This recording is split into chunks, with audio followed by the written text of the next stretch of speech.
Join Roger and Sarah Bansemer in our next episode of Painting and Travel as they explore the rugged landscape of the Badlands in South Dakota. Roger uses acrylics and paints a few colorful flowers he found growing on the barren countryside.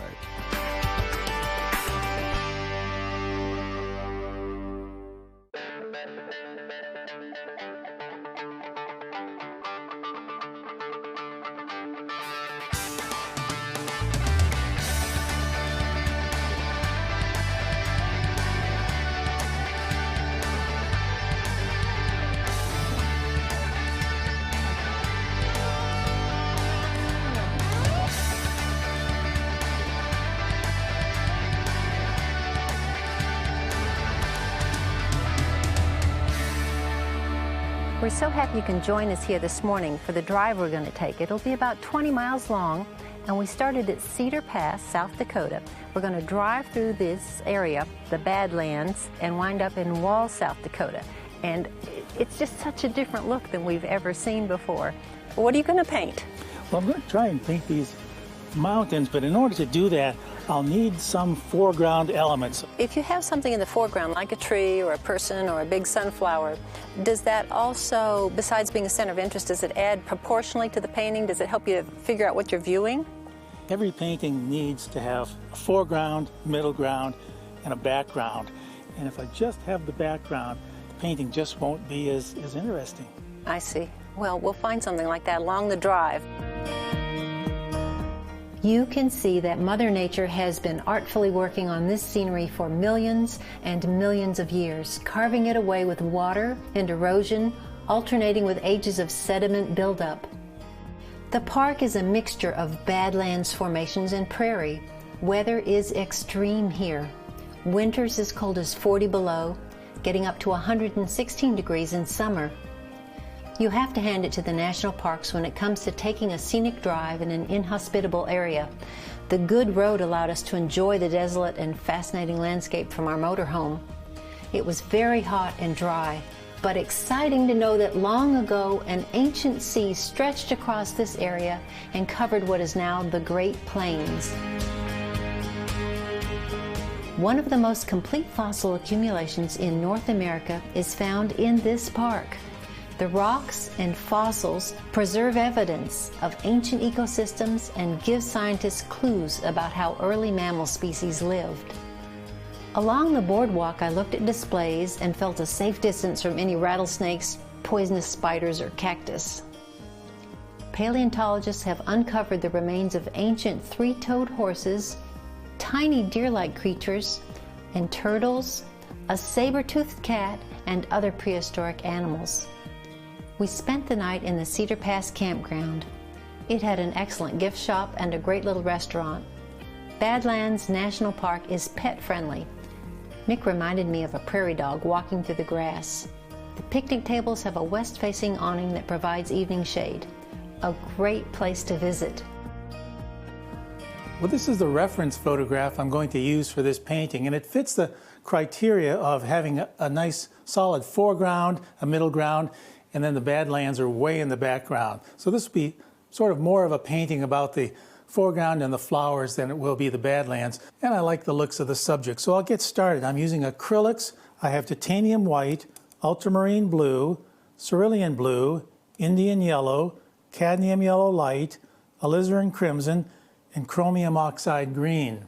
This is a masonite board covered with gesso, and I've toned it with some burnt sienna. I really like doing that. It just helps me get rid of that stark white on there that it's sort of hard for me to deal with. It almost puts one layer of paint on the canvas before I ever start. It just gives me a good base coat.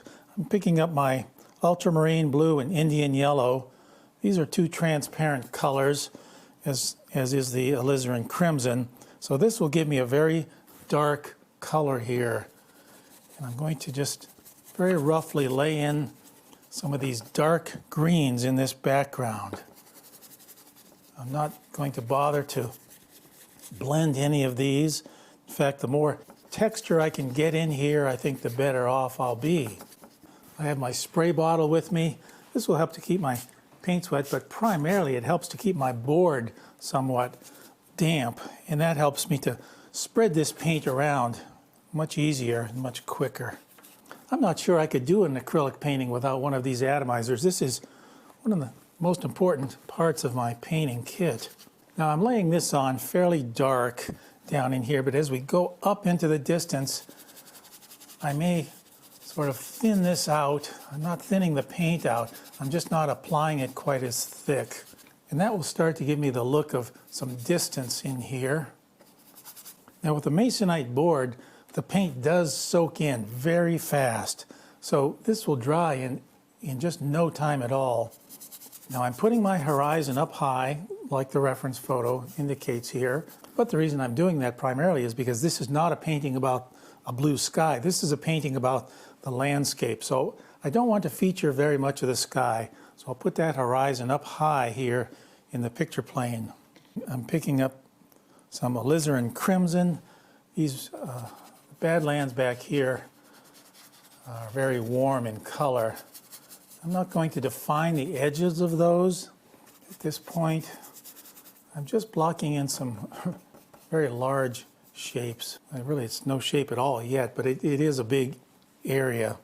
Now as that dries, I'll mix up some sky color with some cerulean blue, white, maybe a touch of Indian yellow. I don't have to mix that entirely on my palette here. I can mix a lot of that right here on my painting. And I'm careful to use plenty of paint up here in the sky, because anything that is very opaque and light, like this sky, needs to have a good amount of paint on it. I don't want this painting to look like a watercolor, especially in the light areas. The dark areas can be thinner when applying paint, but these light areas always need more paint applied to them. It just makes it look more painterly. And I'm putting this on with a rather large brush, not a huge brush, but this way I don't have to be dabbing a lot of different strokes here. I can just grab that paint, lay it on there, and be done with it. There's no advantage for me to be fussing with this sky a whole lot. I just want to get it on there and leave it. This is almost dry to the touch. I could scrape that off there, but pretty dry. Now here on my photograph, I have some sunflowers, this large one over here to the right, and we have two over to the left. But there are a few things I don't like about the photograph, and that's the balance. We have that one flower over here to the right and two over to the left. I want to pull those together to make one group so the eye just doesn't sort of go back and forth between those two flowers. I want to have one main center of interest, which will be those flowers, and I don't want the eye darting from one to the other, sort of confusing. So I want to put those into one group. But before I do that, I want to work more on the foliage down here in these leaves. And now that I have my transparent darks in place, all this dark area down here, I can start using some of the opaque colors. The opaque colors would, of course, be this cadmium yellow light, the cerulean blue, and the chromium oxide green. So if I start to put in any yellow there, this becomes very opaque. This is still slightly wet, so any greens I put in here are going to mix with this color here that's wet. It is drying. This is quite dry up here, but this is wet because this was thicker down here. But that's all right that this is still wet, because that will soften and blend some of these edges down here. Often acrylic paintings end up looking very severe, very hard-edged. But if I'm working this fresh paint here, this green, into this paint here that's slightly wet, it'll give me a nice soft edge. I'm not paying attention right now to the shape of any of these leaves. I'm just going to put another layer on here, and I will be paying more attention to the shape of some of these leaves later on, as I want a few of them to stand out. But right now, these are all just sort of soft background, just sort of a feeling of these leaves. Most paintings that I do are really not about detail. The center of interest is, of course, about detail, but the rest of the painting is really suggestive. Here, the leaves up here, they'll get smaller and smaller. So I have bigger shapes down here and smaller shapes up here. Now I haven't added any white to this piece so far except up in the sky. But as this goes in the background, we have more atmosphere between where I was standing and the background. So I'm going to take some white and add that to the green, and I'll lighten that area. There's a lot of dry brush in the background, so I'm going to make a warm color with my Indian yellow and red and a touch of white. And with the edge of my brush, I'll just scumble those colors on there. And having that burnt sienna in the background, actually this is the third layer of paint I'll put on there because we had the burnt sienna in the background as a base coat. And then I put this darker color over it. And now I'm putting a third coat over here. So this will be built up in layers. And by doing that, it'll give me the texture that I think I need. Spray my board. That will let me push these colors around on the board and let them blend together. Just really gives the impression that it's being blended, because you can't blend a wet color into a dry color actually, but by spraying it, it sort of lets that wet paint flow over into the dry paint and give a really good impression of two colors being blended together. I'm going to put out two more colors, yellow ochre and burnt sienna. And I think I'll use those colors back here. Now these are opaque colors, so I really don't need to mix very much white in with them because they're already very light. Now I can probably mix this yellow ochre with the colors I already had here. Let's see if I can do that. I'll take some Indian yellow, some white, some alizarin crimson, some cerulean blue. There, you see these two colors right here are pretty close to being the same. If I were to work a few more minutes there, I could get it very, very close. Now here's the yellow ochre, and here's the color I mixed just from this limited palette I had to begin with. So these are very, very close to being the same. The advantage of having the yellow ochre on my palette is that it just saves me a little bit of time in mixing. Well, as long as I'm up in this area, I might as well put these mountains in. These are a very warm color, almost a purple color. And I'm squinting my eyes as I look at my reference photograph. And I see that it's quite light in value as compared with the foliage below here. Yet it's still darker than the sky. Here again, I can let some of this burnt sienna color that I put on here originally show through. So it makes a nice warmth underneath. I'm going to keep this edge quite soft back here. Well, this is beginning to give me a good solid foundation in which to start to put these flowers. I still want to work more on this area before I lay in those flowers though. Just with some more greens, just using some rough brush work down here. I like working on these long boards with these panoramic views. The only disadvantage is they're always an odd size, so framing becomes an issue of having to have a custom frame made rather than using a standard size frame. Well, I think this will make a good foundation to start putting in our flowers because we've got our darks, we've got some middle tones, and we've got some lights. Here's the darks, middle tones, and lights. And I think to have those three elements in a painting is quite important, for most paintings anyway. Well, this is dry already. It's dry so fast. I'm going to take a piece of charcoal and I'm going to position a few of these flowers. I could do this with a brush, but I think I'll just lay in a few shapes here with the charcoal. And that way, if I don't like where they're positioned, I can just wipe it off and start again. And as I said earlier, I want to group those three large flowers. And I'm going to bring this one flower up into this area here so it cuts into the sky. And that way it will break this harsh horizontal line in the painting.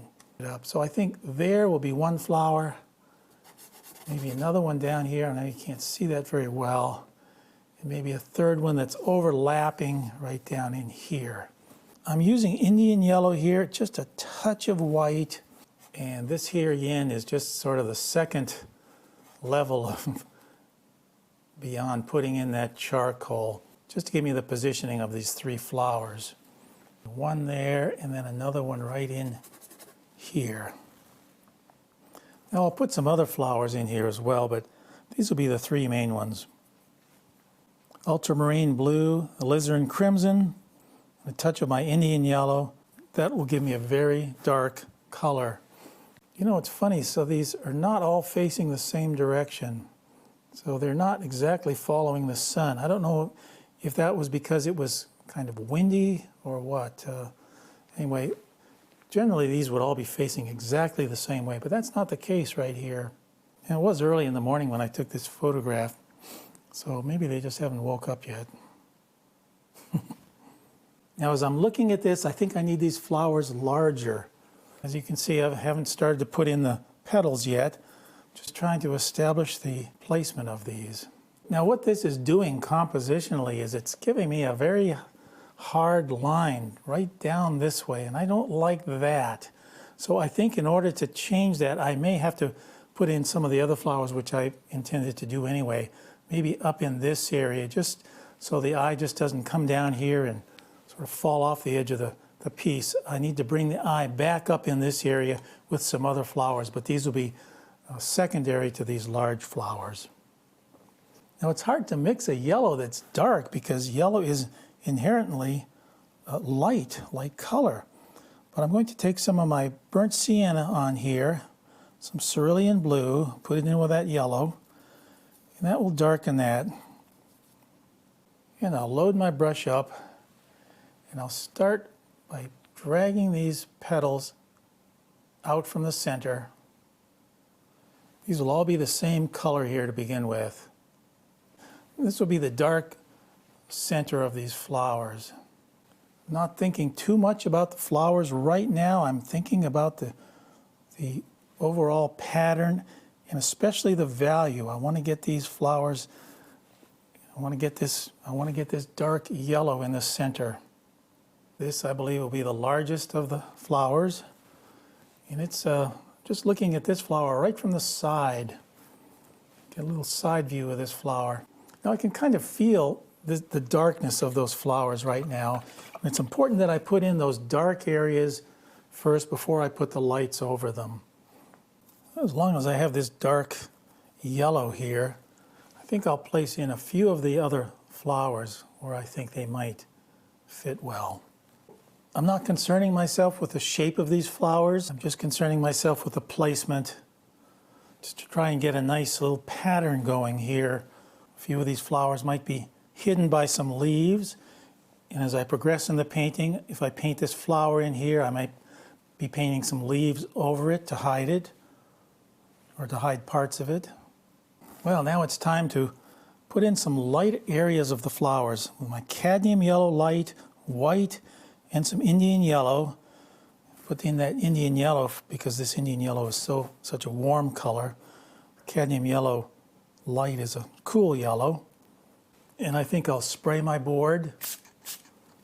That will let this wet paint on the brush here flow over this paint that's dry, pretty dry, it's a little tacky. And I'll start from the outside and I'll just drag these in. Now that seems too bright to me. I'm going to tone this down. I'll make another pile of yellow here, and I may reserve this yellow here for some highlights right on the tips of the flowers. So by putting on this middle tone value, I'll still have a lot of leeway to make it brighter and brighter as I need to add highlights to the tips of these flowers. This is just done with some quick strokes and a very light touch. Hit the edge of my brush there and pull it in. The centers of these flowers are very large, so I'm going to take this dark color here, made with my ultramarine blue and Indian yellow and alizarin crimson, and I'll spray this. Just make that slightly damp, and I'll drag this dark color out very lightly into this area here, because I don't want a real hard edge there, not yet. Okay, let's pick up this bright yellow color. I'll continue to add some highlights to a few of these petals. I'm going to spray that quite a bit. That will let this wet paint flow into that drier paint. It seems like the light is catching these right on the tips of the flower. Now, since this flower will be right in the foreground, it has the largest petals. These petals do vary in size and shape. I've done a few other paintings of sunflowers. Here's a couple of examples. Here this flower is facing to my left, so I'll try and give that the look. And maybe there'll be some shade down here in this area, so I won't make all these yellow because I don't want all this yellow to be sort of uniform around each flower. I want to give it some variation. Here's one of the smaller flowers in the back, and it appears to be facing away from us. And these will just be slightly suggested. I won't go into the detail with these flowers here that I am here. And another one over here. I'm taking my dark color here, and right where these petals branch out from the center, and just pull that dark area right out there where those petals start to separate. With some burnt sienna, maybe a touch of blue, right on the edge here, on the center of these flowers, it appears to be warmer. So I'm going to take that warm color, just place that right on the edge, because this does sort of protrude up. The center of the flower is not really flat, it just bulges out. So I'll indicate some of this just to show that there's some form there. I think now that I have these flowers placed in here, I need to start working on a few of the leaves. So I'll take my chromium oxide green and some burnt sienna, but I'll place some of the larger leaves just by loading that brush up, laying the brush down, and then just dragging it out and lifting it up. Here again, I'll just lay that brush down, drag that brush over, twist it, and lift it up. I'll vary my colors here. I can go over this again.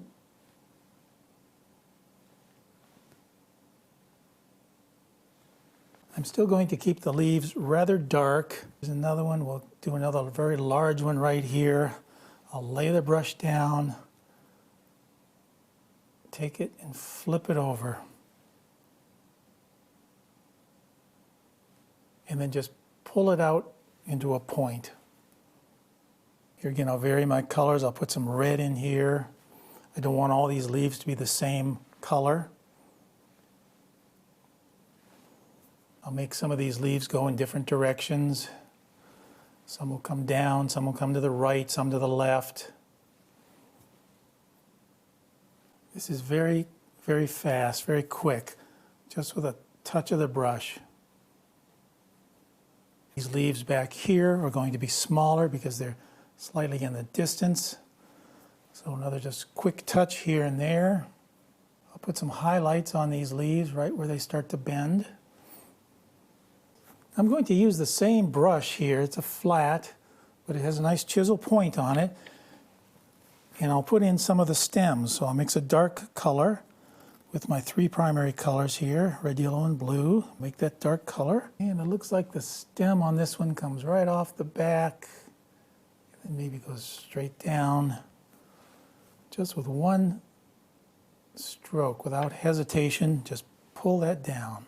A few of these flowers have gone by and there's just the center of the flower left. That's kind of interesting. I think I might put one or two of those up in here. Let's put a few more stems. This is also being done with a very light touch. Now I don't want these stems to come all the way down through everything, so I'll start the stem here, I'll stop it, I'll start it again down here. I could have put some of these stems in earlier, then put the leaves over them. This is one of those where the flower has fallen off and we just have the center left. Another one here or there, just to make it look more natural. I don't want this to look like a still life. Well, there's one more flower I want to add to this painting, and it's right up in here, just to break this hard line up. It'll sort of give a secondary center of interest to this piece. So I'll just take my charcoal, and I think we'll place it right about in there. Again, I'll mix my Indian yellow and white. It's a very nice warm yellow. I mix white with it to make that opaque. Just place that in there very rough. And with some alizarin crimson and burnt sienna, I'm just going to make the center of this slightly darker. And then with a smaller brush, we'll take that yellow again and begin to define these petals. Take my ultramarine blue, alizarin crimson, and Indian yellow. That will give me a very dark color. And I'll place the center of this flower right here. And with a small brush, I'll just indicate where a few of these petals start to branch out from the center. I'll add a stem and a few leaves. And with some cadmium yellow light and a touch of white, I'll add a few highlights right on the petals. While we were in the Badlands, a lot of small burrowing animals kept popping their heads out of areas like this back in here. Well, I think this painting is finished. We'll take a look at it one more time and leave you with a few pictures of those prairie dogs.